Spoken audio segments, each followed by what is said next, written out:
It was 3 months after Katrina. There were still high water marks on the houses.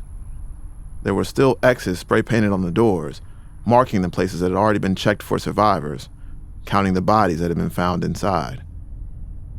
Lots of street signs had been washed away, so anybody driving had to navigate by memory. That was what New Orleans was like when J. David Rogers flew down. It was a ghost town. It was eerie. It was like being, at some place that had been bombed. Didn't knock all the buildings down, but it sure knocked a lot of them down. David's a professor of geological engineering at the Missouri University of Science and Technology. But he's also one of the guys people call when big engineering projects fail. He's a forensic scientist for disasters. I worked on the Interstate 880 Cypress collapse in Oakland in 1989. That was 44 people were killed and crushed, and I was down there the first night in that one. But that was one structure. It wasn't like New Orleans, where it's just desolation just goes for miles and miles and miles, and nobody escapes. David was part of a team funded by the National Science Foundation and UC Berkeley. He was there to investigate how the levees had broken. Several groups were doing the same. The Army Corps of Engineers, private researchers, groups of amateurs. David went to the places where the levees broke to find answers. Well, I think the one that was most penetrating that I'll never forget is in St. Bernard Parish. The whole levee just disappeared, liquefied. So all the ships and the shrimp boats and everything just went right over the Arpent levee and into St. Bernard, and then the water couldn't get out. And so you had cars on top of houses that we found, and you had these skilled care facilities with all these dead senior citizens inside of them. It was like a scene from Dante's Hell. It was really hard. If Katrina had really been the big one, the answers would have been easy. The levees weren't built for a direct hit by a Category 5 storm. But Katrina was a Category 3 storm at landfall. It didn't hit the city directly. The levee should have held up. Committee will come to order. Mr. Melanson, we have some... As investigators worked, Congress started holding hearings. Please proceed. Would you both raise your right hand? We will testify. I don't know if they sound swear. The country was trying to figure out what happened. The country was trying to figure out who to blame. And a battleground over who should be held accountable for the catastrophic failures to respond effectively. The president is fighting the impression that his administration waited too long. Mr. Bush and the White House, aware they have a problem. The president said he's going to lead the investigation into what went wrong. He needs to look only in the mirror. But before anyone could figure out who to blame, we needed to know what happened. Levees had failed in over 50 locations. Hundreds of people had died, and their families needed closure. There were thousands more returning to New Orleans and the Gulf Coast who needed to know the levees could keep them safe next time. There was a debate over the future of the city. Somewhere, in the hundreds of miles of levees between the mouth of the Mississippi and Lake Pontchartrain, there were answers to be found. We said we're going to look at as many of these failures as we can to try and figure out what it was that caused the failure. What did you think had happened? I had no idea.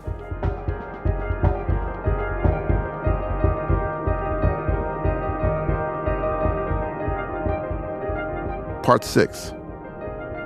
Reckoning.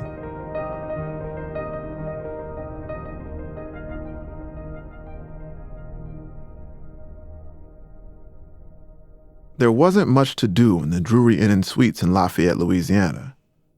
It's only a couple hours away from New Orleans, but in the weeks after Katrina, it might as well have been on another planet. That's where Sandy Rosenthal and her family were staying after the storm. And that's where they still were weeks after it had passed. We didn't know that we were going to be able to go home. When we first heard that the city was flooding, naturally we assumed the worst. Sandy's a Boston transplant who lived uptown. Up on the high ground in the sliver by the river, she'd never really had to think about floods before. No one had ever talked about the levee breaking. That would be like, it would have made more sense to say Martians had landed. We would have been easier to process that than to say the levees had broken. It never occurred to us they could break, especially levees built by the Army Corps of Engineers. So when you do have some sense of the fact that the city is flooding, what is the vision that's in your mind when you piece that together? We all cried. Because, we all just held each other and cried. And then the next morning, I remember jolting out of bed, sitting upright in bed, and I would wake up every day like that for about a month. But there was a little good news. She found out that the high ground in New Orleans had been spared. I was one of the lucky ones. I didn't flood, which made my life completely different from 80% of the city, so that I had luxury, if you want to call it. I had the luxury of time that I could process the information. She hadn't lost anything. But that's exactly why her life was about to change. My memory of the weeks afterward is being glued to the radio, glued to the television set, glued to the newspapers, glued to the internet, news. We were constantly drinking in news, trying to understand, trying to process what had happened. Not to take in too many. As Sandy watched TV, she started to recognize a pattern. Early on, Katrina was always described like an act of God. The hurricane was massive. New Orleans was vulnerable. The disaster was unavoidable. So much of this city, the Big Easy, is so easily flooded. It's so exposed. The trouble is everyone knows that when the big one hits, those levees won't be high enough or strong enough. For nearly 300 years, the sea has been closing in on New Orleans as the coastal erosion... And if New Orleans was somehow destined for destruction, maybe nobody should live there. As the city begins what's likely the biggest demolition project in U.S. history, the question is, can we or should we put New Orleans back together again?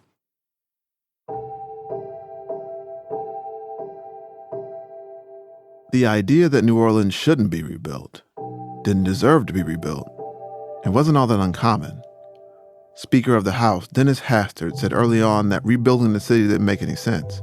The Speaker of the House basically said that given the geography of New Orleans, maybe it doesn't make a whole lot of sense to rebuild it as it was. A Slate editor named Jack Schaefer wrote a piece called Don't Refloat that agreed. He wrote, quote, New Orleans puts the D into dysfunctional. Only a sadist would insist on resurrecting this concentration of poverty, crime, and deplorable schools. Even some New Orleanians thought the city was too dysfunctional to save. But for Sandy, none of it made any sense. Those Army Corps levees were strong. They shouldn't have broken. She hadn't expected to be holed up in the hotel that long. Like a lot of other folks who evacuated ahead of Katrina, she thought it was going to be a couple weeks tops. Kind of a forced vacation. She even packed her tennis racket. I found other people who played tennis in Lafayette, and I got a phone call. The University of Lafayette is having a mixed doubles tournament. They need a female player. Do you want to play? All Sandy was doing was watching news reports about Katrina. She really needed to get out of her hotel room. So she said, sure. So I put on my tennis clothes and got my tennis bag and went to the mixed doubles tournament. And the first thing I did is talked about the levees. I said, I'm an evacuee. I talked about the levees. I talked about how the levees were faulty and shouldn't have broken. Another player at the tournament was from Alexandria, Louisiana. He cut in. And the gentleman from Alexandria told me, oh, no, there was nothing wrong with those levees. Those levees were fine. Katrina was a huge storm, and people like you don't deserve help.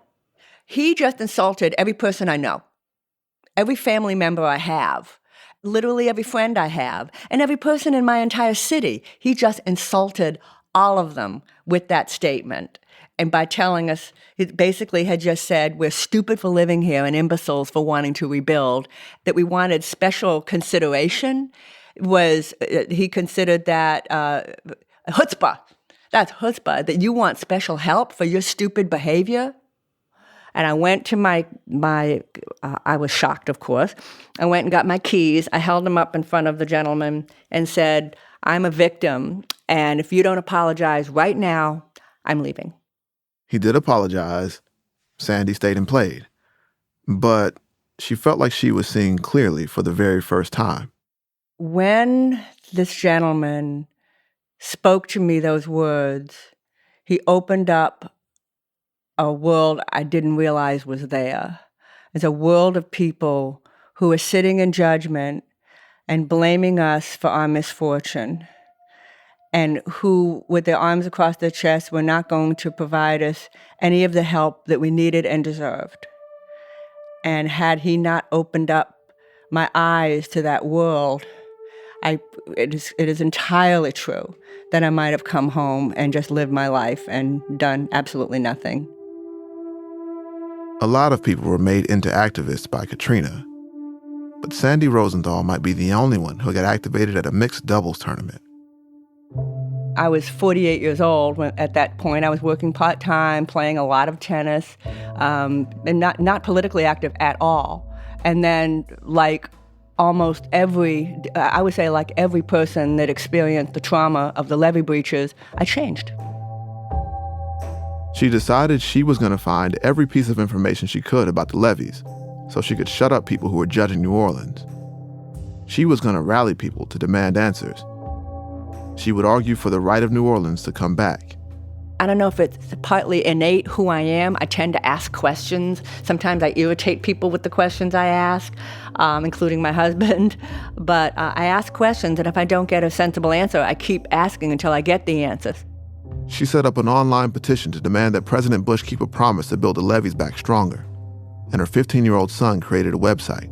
We chose levees.org, and overnight we had 200 members. So I guess now we're somebody.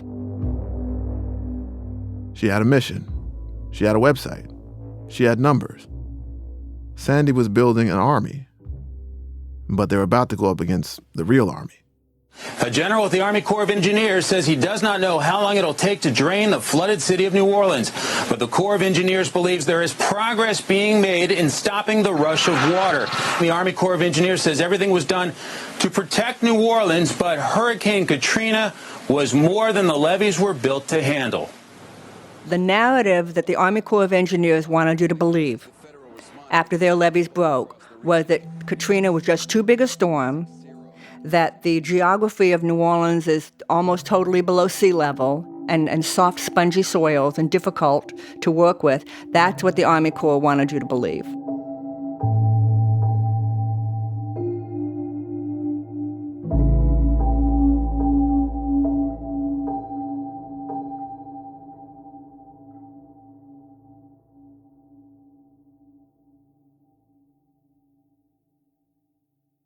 Hi, this is Jeffrey Goldberg. I'm the editor-in-chief of The Atlantic. This project, Floodlines, is the result of almost a year of reporting by a small but dedicated team of our journalists. I hope you listen to the whole series, and I hope that when you're done, you'll decide that what you really need in your life is even more Atlantic journalism. For 163 years, the journalists at The Atlantic have been producing superior narrative stories about the issues that matter most in the world. You can gain unlimited access to all of The Atlantic's great stories by subscribing. Go to theatlantic.com/support us to learn more. That's theatlantic.com/support us. Thank you very much for listening, and now back to Floodlines.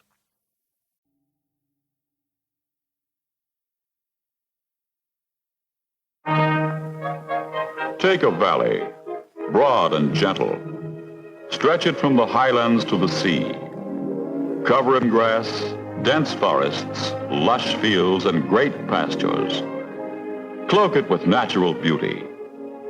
Build cities and towns along the wooded slopes, and you have the Valley of the Mississippi, the greatest in the world. This is the Valley of the Giant. This is from a 1950 documentary from the Army Corps of Engineers. The film talks about the Great Mississippi Flood of 1927, the most destructive river flood in American history. But sometimes the giant gets out of control. There's footage of homeless people and Red Cross camps and refugees.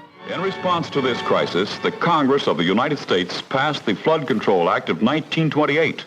That act put the Army Corps of Engineers in charge of controlling the flooding all up and down the Mississippi, including in New Orleans. The Army engineers were instructed to develop and put into effect an overall plan for controlling the floods, which... There's no Nazis or Japanese fighters to overcome. But this is a war propaganda film. The Army was fighting the Mississippi. And in the film, there are the action shots to match. Barges, dredges, heavy machinery. It's the moon landing before the moon landing. And so the future becomes one which holds new promise for the valley and the nation. The giant is being harnessed, slowly but surely. Slowly but surely. Before the 1920s, New Orleans was surrounded by a patchwork of local levees, sometimes just hills, that protected certain places from floods. 6 decades after that documentary, the system it described was in place. The Army Corps took that patchwork and turned it into mighty walls that could hold back river, lake, and storm. Generations in New Orleans had lived behind the great levees that had been built and rebuilt by the Army Corps of Engineers. Before Katrina, even after Katrina, that system is considered a global marvel of engineering. It's the kind of thing an engineer like David Rogers would have grown up dreaming about. The history of the Corps of Engineers and the Mississippi River is the history of flood control in the United States. The problem is that history of flood control is also full of floods. Flooding now at Jackson Barracks. You're kidding. No one's kidding. Betsy's bringing in danger from a totally unexpected quarter. In 1965, Hurricane Betsy hit New Orleans, and the Industrial Canal levee failed. Roaring across the Industrial Canal into the southeast section of New Orleans. No one knows the full size of the disaster yet. In Betsy's wake, there's only darkness, confusion, and death. It put the entire lower Ninth Ward and some other parts of the city underwater. It was so bad that President Johnson came down at night to visit the victims. I have just completed an extensive tour of New Orleans and the surrounding area. I'm saddened by the damage and the suffering that I have seen. That was a real watershed event because that was the first natural disaster we had in the United States that exceeded $1 billion in losses. Lots of people who were in the lower Ninth Ward during Betsy had heard stories about what happened in 1927, when businessmen and bankers had gotten together to blow up the levees on purpose. There was no evidence of sabotage from 1965, but still, that's what lots of people believed. When Katrina hit, the levees by the lower Ninth Ward failed again. Plenty of people had heard about the suspicions in 1965. Some figured it couldn't be a coincidence. The idea of sabotage made it all the way to Capitol Hill during the congressional hearings on Katrina. I was on my front porch. I have witnesses that they bombed the walls of the levee. And the debris that's in front of my door will testify to that. The sheer lack of information made it easier to believe the sabotage theory. How could those levees, the ones built by the mighty Army Corps, how could they have failed if not on purpose? It was David Rogers' job to figure that out. And so he began to dig. He did soil samples, busted out his trusty comb penetrometer. Or with a drive sampler, and you had to recognize that when the friction ratio got above 18, he looked at sheet piles and slip surfaces. We're trying to see what the mobilized shear strength of those little horizons were. This is the engineers come to when they have a problem. His brain is full of details. I mean, the guy has like a million ways to describe mud. The consistency of real soft, runny, smooth, creamy peanut butter. It looks like the kind of oil paint you paint with when you paint an oil painting. It just looks like a little piece of baby poop. That'd be the best way to describe it. You could actually... It sounds funny, but all these little details about friction ratio and mud and shear strength can be the difference between life and death. The difference between a levee that can withstand a storm and one that'll break. It's serious. What we do as civil engineers is serious business. People depend on us to do it right. There are many types of levees in New Orleans, but a lot of them are basically big hills, sometimes with big concrete flood walls stuck in them. They should be able to hold any flood that doesn't go over the top. Before Katrina, the flood walls were designed to be about 13 to 15 feet high. The initial story from the Army Corps was that Katrina had been above that level. Army Corps Commander Carl Strock said that the storm surge was so high that it just washed over the tops of the levees. Now, could this have been avoided? The area where the levee breaks occurred was at its final design configuration, so that was as good as it was going to get. And what does that mean? Actually, we knew that it would protect from a Category 3 hurricane. In fact, it has been through a number of Category 3 hurricanes. The intensity of this storm simply exceeded the design capacity of this levee. But even in the moment, without all the information, some people thought the story didn't sound right. They came out with this was an act of God, it just overwhelmed our A-class levees, and therefore we're not at fault. That's Ivor Van Heerden. He's from South Africa, but he'd been in Louisiana for over a decade. When Katrina hit, he was the deputy director of the LSU Hurricane Center. He knew the levees well. He wasn't buying the Army Corps story. I walked many of those levees, and I saw ones that were down, that they were sinking under their own weight. I could see that, I looked at the just these flimsy walls, metal walls, and I said, those things ain't gonna last, Ivor had been trying to warn of a potential catastrophe for years. He was one of the scientists whose work helped predict the big one. His computer modeling showed the water hadn't gotten high enough to go over the top of the 17th Street Canal levees. So as soon as I got chance, I flew in an airplane. And I saw breach after breach after breach after breach. And I had a good video camera and I videoed them. Looking down from above, Ivor saw that his computer models had been right. He couldn't find any sign that the water had gone over the top of that levee. The water didn't get high enough. It didn't go over the top of it, as they're complaining. The Army Corps explanation that Katrina had been too powerful didn't make sense. Something was wrong with the levees. But what was the problem? And who caused it? The Corps had designed and built the levees, but it was a local government's job to maintain them.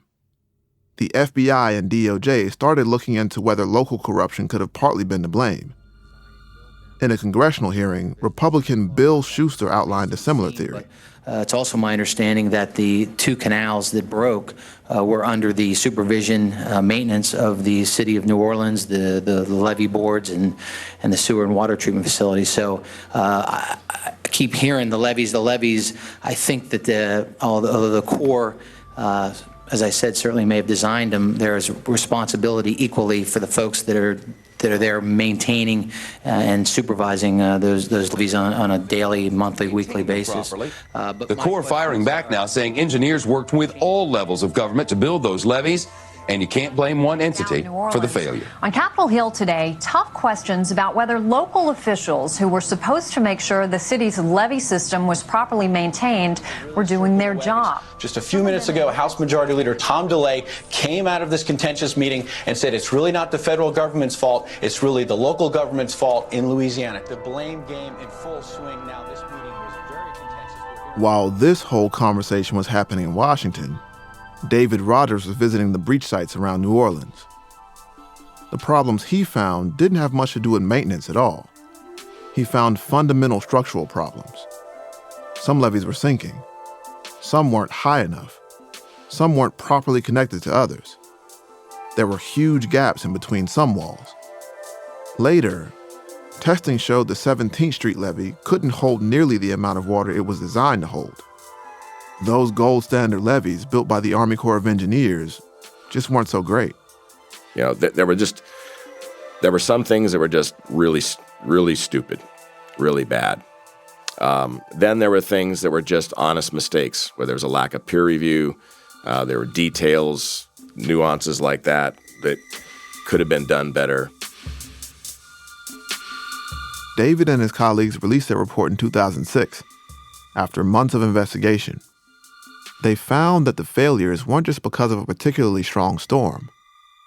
Katrina was powerful enough to cause some flooding, even if the levees had been well designed and well built. But they weren't well designed, and they weren't well built. The hurricane, it was a trigger. I want people to stop talking about a hurricane. I want people to talk about the levee failures. Sandy had her hands on David's report as soon as he released it. But there were lots of things about it that she didn't love. It didn't put all the blame on the Army Corps. It said that disorganization in New Orleans had also played a part, that local officials had a hand in forcing the Army Corps to build bad levees. That was very damaging. And even though the U.S. Army Corps of Engineers said publicly that shouldn't have mattered, we should have still built this properly, we were never able to get out from under that. Sandy was worried that any blame on the local levee boards would be used against New Orleans, would become a part of the narrative that New Orleans somehow brought this on itself, that New Orleans shouldn't be rebuilt. She used her website to try to get the word out that the Army Corps was responsible, not New Orleans. But then she started noticing weird comments on the site. Oh, the comments that were ugly and mean. They were going, Sandy, you love to bash the Corps, and you obviously have a bone to pick with the Corps. Why do you hate the Corps so much? Some of the comments weren't just mean, they were scary. They were using intimidation. They were using, saying ugly things. And it was clear from some of the comments they knew where I lived. They could describe my house.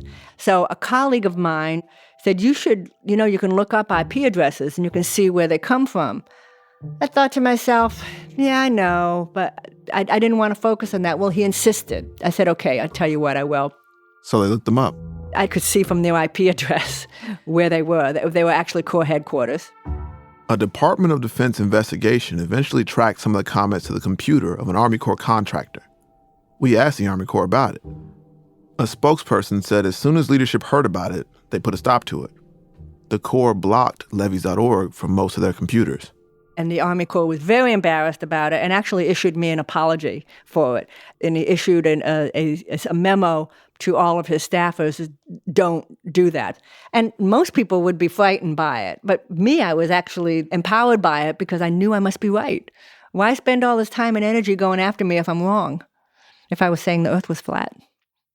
Ivor Von Heerden, the director of the LSU Hurricane Center, kept speaking about the Army Corps' responsibility too. He even wrote a book. LSU told him he wasn't qualified to be commenting on engineering mistakes and said the university shouldn't be pointing blame. But he kept talking. In 2009, he was fired. He sued for wrongful termination and later released a bunch of emails indicating state and federal officials had pressured the university into firing him. Ivor and LSU settled in 2013 for over $400,000. He hasn't been able to get a job since. As for David Rogers, he got some pushback too. His report wasn't about blame or about pointing the finger at the Army Corps. It simply detailed the results of his forensic work. But with the Corps, he felt he became persona non grata. They didn't like what I was saying, and they felt that it was damning of the Corps of Engineers. Like we were saying, they were a bunch of negligent fools, and I didn't ever say that. David was surprised. He said an Army Corps employee came to one of his lectures and called him a liar. I'm a real student of the Corps of Engineers and their history, and I have great respect for a lot of their people who've made incredible contributions. So that was probably the saddest thing of the whole consultation, because I'm a military man. I had 31 years, Navy, Marine Corps, counting active and reserve. I don't consider the Corps of Engineers my enemy at all. When you think about it, all the pushback, the comments and emails and confrontations, they were all over what might be considered small details. Whether or not the Army Corps was partly at fault or mostly at fault. But what was on the line was something bigger. It was about a certain kind of faith. We want to believe the romantic story, that it was Mother Nature. That's romantic. The Titanic was almost romantic, the way they stylized it. But the Titanic wasn't romantic. It wasn't a love story. The Titanic was a failure due to the arrogance of man. Arrogance is what caused them to put too few lifeboats. Arrogance is what caused them to turn off the radio so that they didn't hear the warnings about the ice. They were so arrogant they were going to break a record on their maiden voyage. They were not focused on the safety of their passengers. 100 years later, we have the levees. Sandy felt that a fight was not just about facts, but about an idea. The Army Corps represented American might, no matter the enemy, from terrorists to hurricanes. People wanted to believe the American can-do spirit could defeat it. But what if it couldn't? To believe that the Army Corps is responsible, you have to turn a lot of things you believe upside down. And you're forced to have to entertain an idea that's uncomfortable, that the federal government is responsible for this. Well, if they're responsible for that, what else are they responsible for? The idea that the federal government is responsible for flooding an entire American city, I think it was just too much for people to believe. I don't blame them for having trouble believing it. I don't blame them. If Sandy was right about her version of events, it wasn't just that the Army Corps was asleep at the wheel. They drove the damn car into the ditch.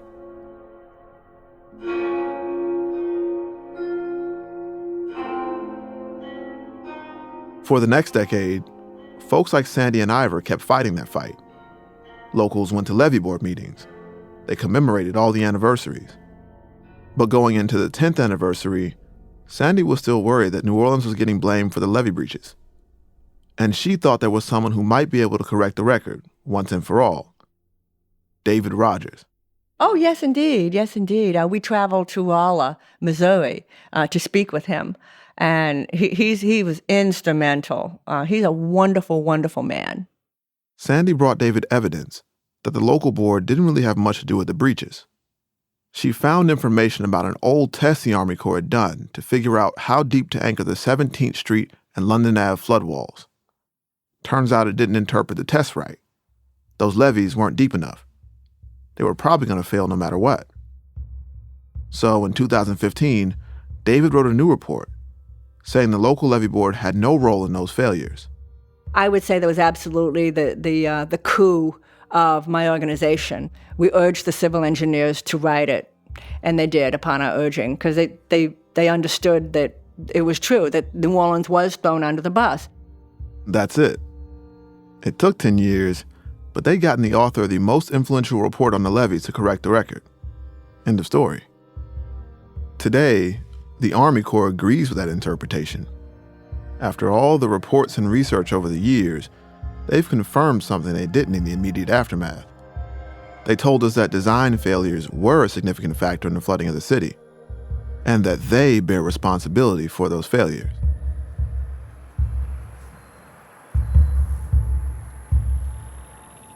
If you go to the site of the breach in the Lower Ninth Ward today, you'll see that the walls have been repaired. The levees and flood walls were rebuilt stronger, taller, more capable of managing the power of the Mississippi Giant, the massive storm surges from the Gulf, the immense pressure from the lake. You wouldn't know just from looking at it that in 2005, a wall of water broke through the levee and killed dozens of people. But you might notice a plaque standing right at the spot where the levee broke.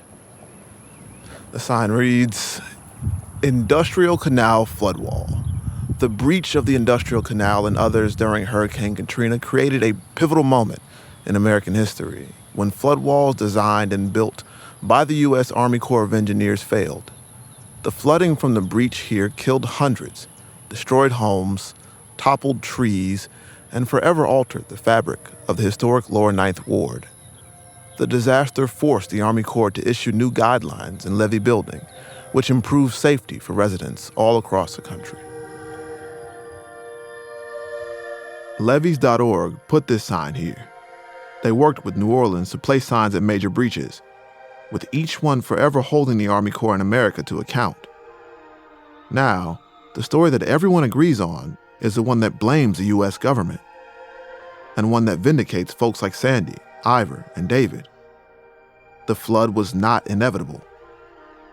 They were right, but that wasn't enough. On the other side of that plaque, it described the Lower Ninth Ward, a place where thousands of families lived before the storm, mostly homeowners. A place where black people had thrived in a neighborhood all their own.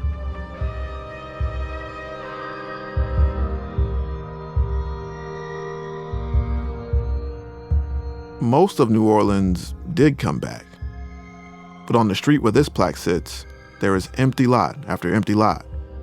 A house here and there, but plenty of open fields of grass. 15 years later, less than half of the former residents have made it back. The plaque memorializes what they built, but most of the people who did the building aren't around to read it. We know why the levees broke. We already built levees that won't break the same way again. But as for the people, those who couldn't come back, the neighborhoods and communities that just stand as memorials now while others thrive, there are lots of things that no levees could fix. Some things that are maybe even deeper than earth and water.